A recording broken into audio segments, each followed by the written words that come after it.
Welcome to Blizzard Fire. We hope this video helps fire up your solution. You begin by preparing a 1920 by 1080 PowerPoint and importing your main assets, footage, transparent PNGs, and a clean audio track. Once imported, arrange assets on the first slide and set the slide size and 30 frames per second, pacing so visuals match your intended video quality. Make sure to label layers and rename slides for sequence clarity.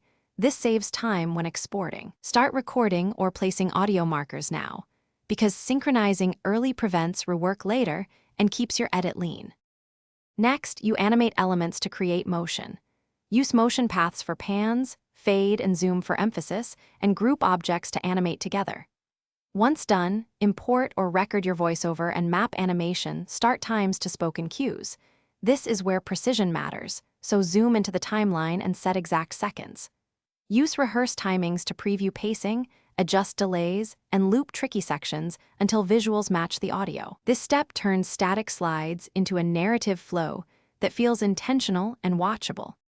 To finish, export the presentation as MP4 using H.264 and set a target bitrate around 8 to 12 Mbps for crisp video.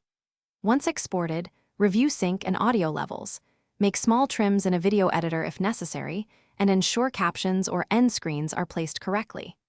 If something goes wrong, re-export the problematic slides individually and replace them in your editor. Clearing PowerPoint cache or restarting the app often fixes timing glitches. Finally, upload with proper metadata.